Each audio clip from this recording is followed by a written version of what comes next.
Okay.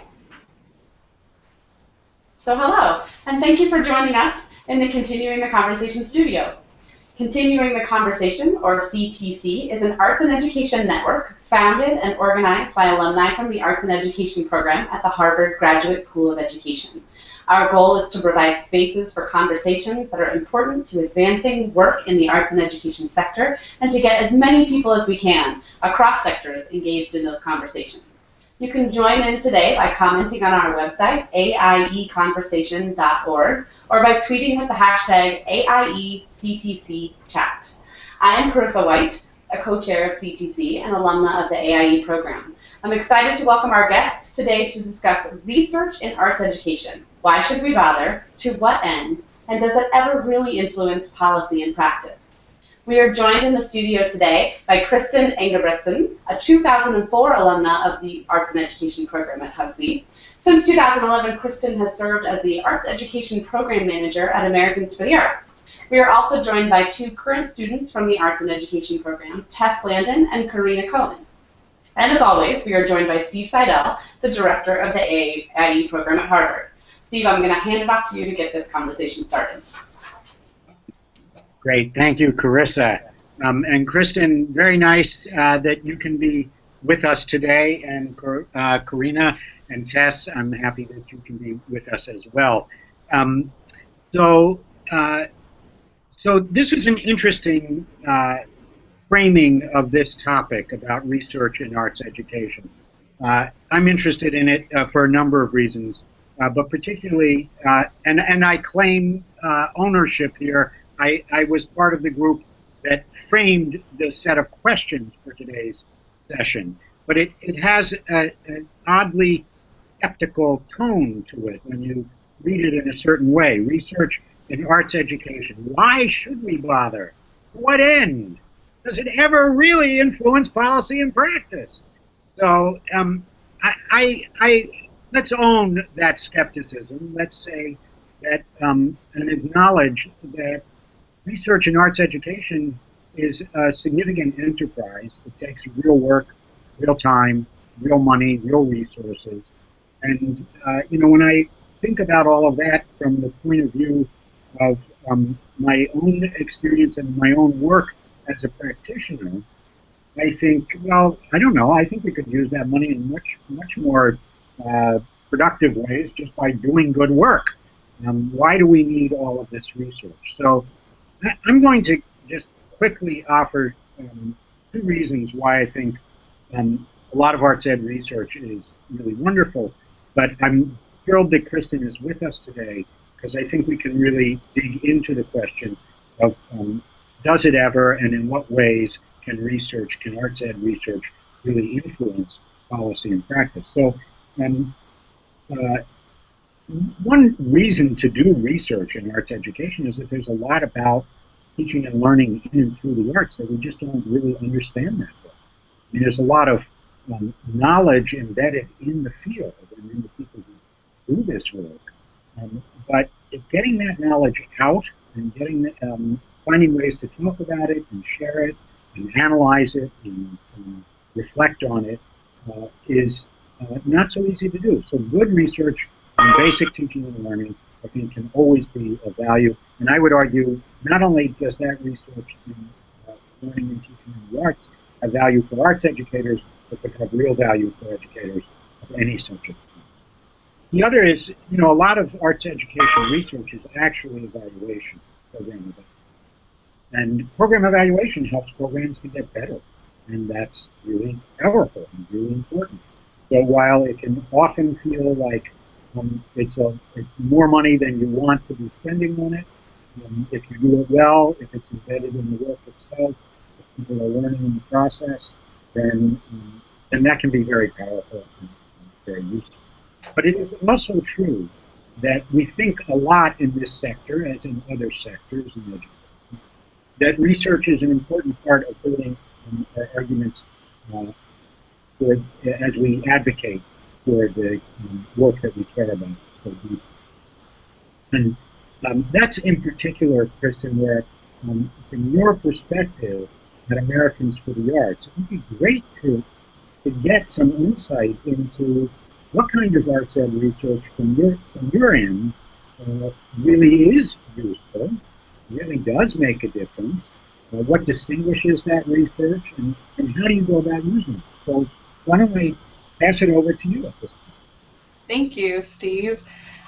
So your framing of today's question, I think, lends itself to more of a yes and answer than we need this versus that in research.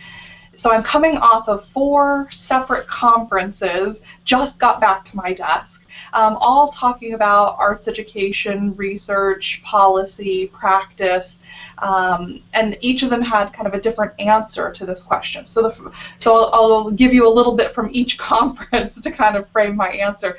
So one of the conferences was the U.S. Department of Education has a very small but mighty program called the Model Development Dissemination Programs. And as you mentioned, that's one really great reason to do research is program evaluation and getting better at teaching and learning. And these grants at the Department of Education are really meant to look at that, how to scale up really great ideas in teaching and learning. And the evaluations have sadly not been disseminated as much as we would have hoped in the field, and that's even in the title of these, model development dissemination grants. And we had a panel, and it had Larry Scribb, James Catterall, Denny Palmer-Wolf, all saying the same thing about the evaluations from these programs. A couple of things. One is that we need to embrace the fact that correlational research is what we delve into. I think a lot of the research that we're doing gets dismissed by decision makers saying, oh, it's not causal. But, we work in a social service sector, so I think looking at patterns of correlations over time is still very important to help make our case. But they're also saying that, these programs have had evaluations that were really just trying to prove that they boosted the reading and math scores because that's what's dictated by Congress that this program exists for. But Denny in particular was saying, go in with a research question, because there's a lot of other wonderful things that we know in our field that the arts do that can inform the rest of the education field. We do performance-based assessment, authentic student assessment in the work we do, where a math teacher might not have already started to go down that road. But as we're looking at the changing conversation around student assessment with PARCC and Smarter Balanced, we have a lot we can offer the rest of the education field. So some really interesting conversations in my first set of conferences about changing the conversation in assessment. So like you said, Steve, changing the conversation about teaching and learning. We have a lot we can still offer the rest of the education field, and I think that's really important. And then the other half of my conferences really got into the other side of research, and that's to help reframe our conversation in the more advocacy and shifting policy side of things. And that's where my organization, Americans for the Arts, is really interested in kind of that conversation and that nexus between research and policy. And so one of the examples at one of our conferences was the Turnaround Arts program, which is run by the President's Committee on the Arts and the Humanities. Americans for the Arts is actually the fiscal agent of the program, so I have the benefit of getting to see firsthand some of the results coming out of their initial 2-year pilot. Another AIE alum, Yael Silk, from my class, actually helped write the research for this report. So that has just been released maybe a couple of months ago. It's available on Turnaround Arts' website, and it's looking at all of the factors where the arts play a role in helping achieve the goals of school turnaround, and not just saying like we helped improve the school, but really looking at the very precise definition set forth by the Department of Education. So, are we improving parent engagement, school climate and culture, attendance, lowering discipline rates, but then also always looking at those math and reading scores. So Turnaround Arts is really coming at this conversation as saying, hey, we as a field have something we can offer to help achieve the same outcomes that you are looking at. We both want to improve school climate and school culture, and we can show you a really effective strategy. It's using the arts. So from where I sit, I think that is a really important use of research, is to say we can help look at some of these broader issues in education reform and say, here's where we can contribute to that conversation, lead the conversation. So I think from my perspective, that's really where I think the research needs to head, is how to place ourselves at the table for other conversations where we have similar outcomes for student success. Fabulous. Kristen, it seems like we timed this beautifully to come off the particular week that you've been on. Yes. That's fantastic, and so many dimensions to that. I think for me to say a lot right now, but I just want to go back to your very first comment and say how much I appreciate the yes and notion that you introduced there. To me, it's very easy, and I may have even contributed to setting up it's this or it's this, it's this or it's not. So I think that's a good spirit to this conversation. Carissa mentioned that two current AIE students are here with me, and we have a very small camera angle. So I want to just kind of, first off, just introduce Tess Landon. And Tess, if you could just say just a quick word about where you're coming from in your work. So I'm basically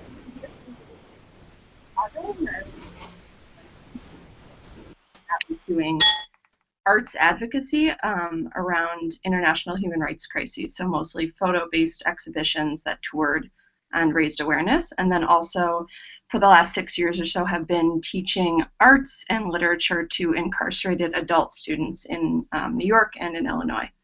Great, great. Kristen, I want, among other things, for you just to have a sense, and this is Karina Cohen. Hi.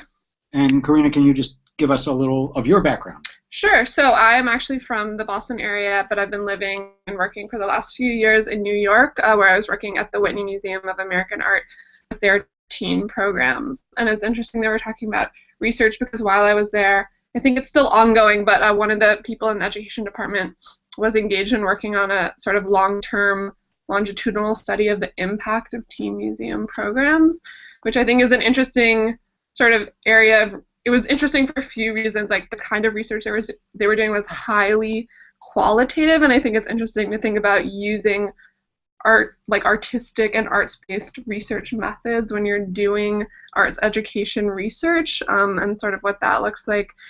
And then also just thinking about doing research that's really intended for use and learning in the nonprofit sphere, like within museums, so kind of arts education research that's unrelated to schools or school outcomes or school programming, or even like class visits to a museum. Great, great. So I want to make sure, Tess and Karina, that you both feel like you can jump in anytime. Tess, do you want to add anything at this point? Yeah, just to that. So last semester I worked on a research project here around arts educators working with incarcerated adults. So sort of speaking to what Karina was just mentioning, looking at how speaking to practitioners and understanding best practices and all of that can really help practitioners in the field, and how being involved in that kind of research as a practitioner yourself can help inform your work. So just sort of thinking about other uses, I guess, outside of some of the ones that we've mentioned. So, Kristen, I wonder whether right off you have thoughts in response to what Tess and Karina were saying. It strikes me that among other things, they're both talking about the methods and the processes of research. And you were touching on that as well in reporting on the panel with Larry Scripp and Denny Wolf and James Catterall. And some of the issues that emerge around And I think this is delicate stuff for advocates when the methods that feel most right to us, some of the, like the arts-based methods that Karina was just talking about, have much less credence in the larger public. And so how do you think about those issues? Because those are really knotty. Right. So I'm sitting here in this panel with these really, heavyweight researchers, which could have been a very dry session at a conference. And instead, James Catterall is telling jokes left and right. They're talking about, speaking of methodology, what they think is, the gold standard. So Denny's talking about how with a lot of the grants that they're the evaluator for, how they need to have random controls and things like that. And James is saying, well, my gold standard would be what learning from the field of medicine. We'd have a double-blind study, so the teachers wouldn't know they were even teaching the arts, and the students wouldn't even know they were getting the arts. And it really gets at, okay, well, maybe that is a little bit ridiculous that we'd be trying to hold ourselves to this other standard. So getting back to that very honest place of this is what we contribute to the conversation. So Karina, I'm really glad that you brought up those arts-based methods, because in my notes, as James is making this joke, I scribble down portraiture, something that Jessica Davis, when I was in the AIE program, talked about, doing that, really in-depth case study and be able to create this profile and this picture of the good teaching and learning that's happening, but then also using some of these other research methods to get at some of the more quantitative aspects of it. And I think we really need both methodologies together in order to, Steve, as you're saying, get the attention of the decision makers who won't take us seriously otherwise, but then also stay really honest to our field and to what we can authentically contribute to the conversation. Great. Karina and Tess, do you want to pick up? Yeah, sure. Yeah, it's really interesting in the study that my colleague Danielle Linzer is working on as part of, it's a 4-museum study, and the Whitney is just one of the museums working on it. But she did use portraiture methods, so I actually wrote a series of portraiture, I guess, like case studies or analysis portraits. I'm not really sure, but and it was really interesting thinking about when you talk about decision makers, who were the decision makers that this study was aimed at, right? So I think in some ways, yes, funders and foundations would be funding these museum teen programs, but I think it was also really meant, teen programs are sort of a very sort of growing area of museum education, and I think in some ways meant for museums who might be considering teen programs, what will be the impact on the participants and what will be the impact on the institution if we do these programs, and to think about what museums might use, what arts institutions might use as their sort of the evidence, the type of evidence that they want to see to make those types of decisions versus like a school system, right? Or like a superintendent and the kind of data that they might want to see. And so thinking about who the decision makers or who your audience is, and kind of if that can have any impact on what methods are most useful to you. Great. Yes, anything at this point? No?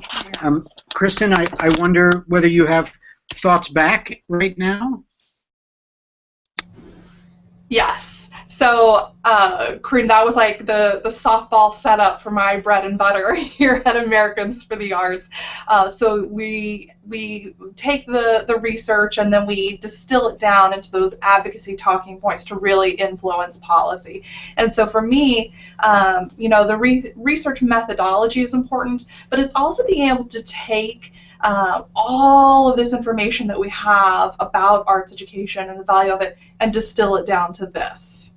And that is really hard for our field to do. I don't know if it's because we're artists or because we're just so passionate about the work that we do, but it is really hard, I have found, in our field to distill what it is that we do, why it is important, and then, as you were saying, Karina, to target it to an audience. So being able to take the 2 stats that are going to resonate with that principal, because they care about student attendance and parent engagement, just 2 things off the top of my head, and to be able to really speak to that.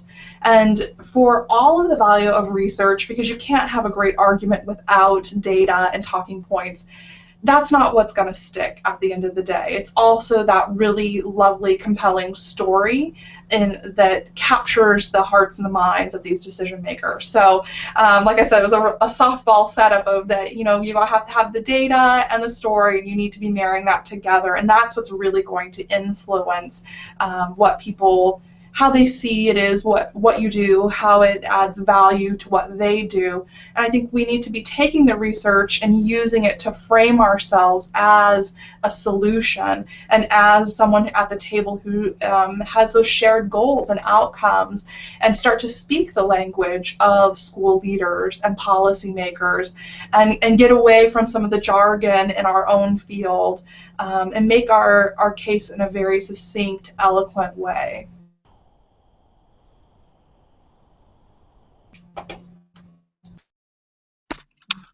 Kristen, I wonder if you could, you talked a little bit earlier about the turnaround schools research, and which is just recently out, essentially, right? I'm wondering if you could talk just a little bit, help us to understand, when the research is out, then you get started, in a sense, right? This is a moment of opportunity for you, for Americans for the Arts, for advocates. And can you talk about, you talked about narrowing, sort of not narrowing it down, but distilling the essence of the talking points. Can you talk about what that might look like with this particular study, or with another one that you've been working with in the fairly recent past? So, shameless plug for some of my work that I've produced while at Americans for the Arts. 2 things. One is an ebook that we produce called Facts and Figures, and you can find it on our website, americansforthearts.org/navigator. So this is a series of ebooks that helps advocates learn both about some of the trends in the field, but then also it really the Facts and Figures ebook distills down a lot of the classic and recent research in our field. So it's got, your classic catarrh from or Champions of Change that includes a lot of that from the 90s, but it also has some more recent data that the Department of Ed put out through the National Center for Education Statistics, and it has a little bit of a brief overview of the research, but then like that one key talking point kind of highlighted on the side of the page, and then a wonderful graphic display of some of the key data points that are in the research. So this is something that I'm really passionate about at Americans for the Arts, is being able to take that research and make it beautiful, make it accessible. So the ebooks, if you look at them, are graphically designed. Oh, I actually have, I'm gonna pull up. You can see. So I'm going to open up and see if we can show, some of the color and the graphics. And I feel like this is, use our art forms and have beautiful graphs that show in an artistic way what it is we're trying to say. So Facts and Figures has a lot of those great talking points. 2 ebooks that are coming out, the ones that I just held up, those are proofs of making the case, is the next ebook, and it talks about how to combine some of those talking points. So I highly encourage everyone to check that out. It's something that's easy to share, easy to download, easy to print off. It's a tool we've developed to help people take that research and really distill it down, as I was saying. And then the other thing, second shameless plug is a suite of videos and tools that we did called Encourage Creativity. So again, it's americansforthearts.org/encourage creativity.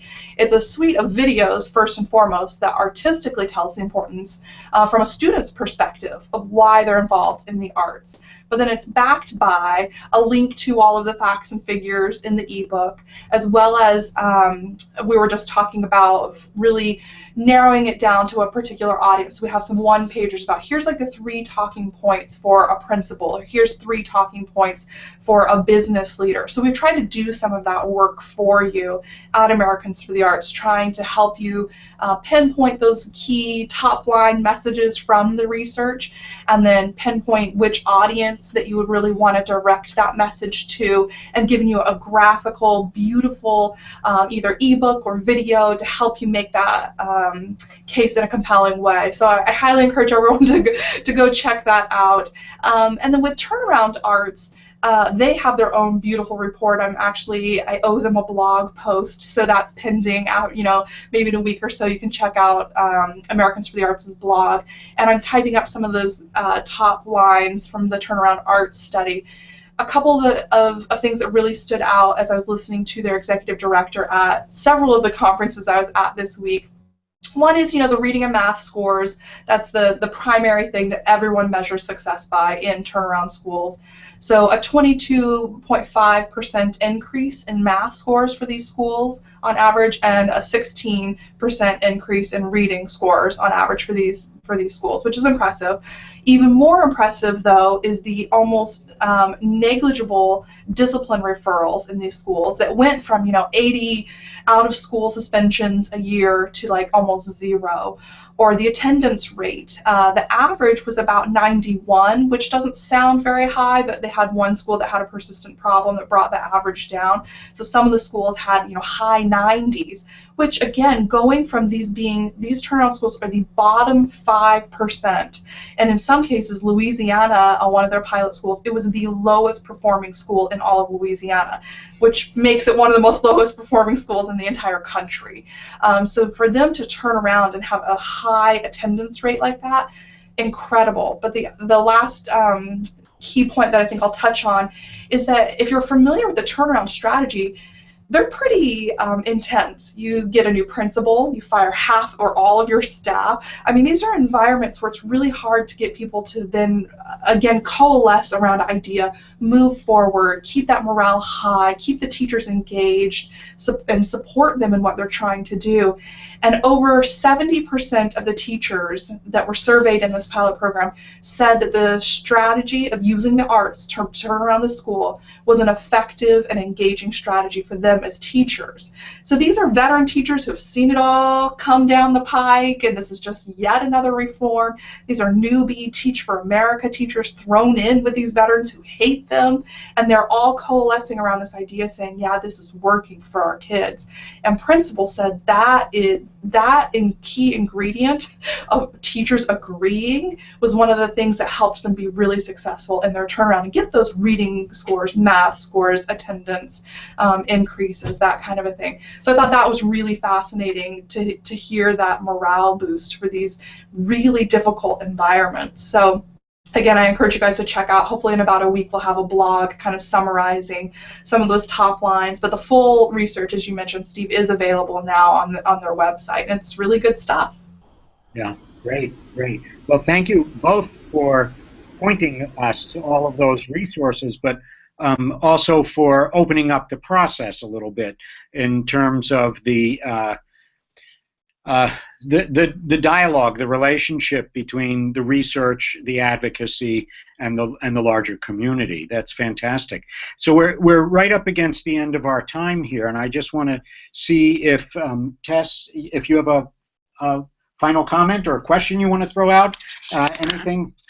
Well, let's do that. I just wanted to sort of respond to your first points about the ebooks and those resources, and just sort of I'm really pleased, I think, and interested to continue thinking about these, using our artistic dispositions to create resources that are both attractive and desirable to general audiences and to other practitioners, and just sort of how useful those kinds of tools can be for sort of closing this gap between practitioners and researchers, which can seem sort of strenuous at times, but really needs, as we've discussed, to be, everyone needs to be on the same page and understand that our goals are the same in order for this to really be effective, I think. So thank you for that. Great. And Karina. Yeah, I would just echo what Tess said. I love the story about sort of having this artistic, compelling story and then kind of linking that back to like the harder data and kind of just marrying those two sort of sides of what arts research can be or look like in order to create sort of a very compelling whole. So that was nice. Yeah, in my little notes down here on the table, 2 different times I wrote data and stories and data. I think it's very powerful, and to think about how you talk multiple languages essentially at the same time, so that you can be communicating powerfully with the people that you really want to be talking to. Kristen, thanks so much. Yes, Thanks for having me. And Karina, thank you so much. I think this is a good place to hand it back to Carissa. So, Carissa? Great. Thank you all so much for being here. I want to thank Kristen from Americans for the Arts. Thank Tess and Karina for taking some time out of your day to join us. And as always, Steve, it's wonderful to see you. Thanks to all of our viewers. Be sure to head over to aieconversation.org to add your comments and continue the conversation. And please spread the word about our conversations through your social networks. We'll be back in the studio on April 10th to discuss what role the arts can play in building more inclusive classrooms. We look forward to seeing you then. Thanks again for joining us, and have a great day.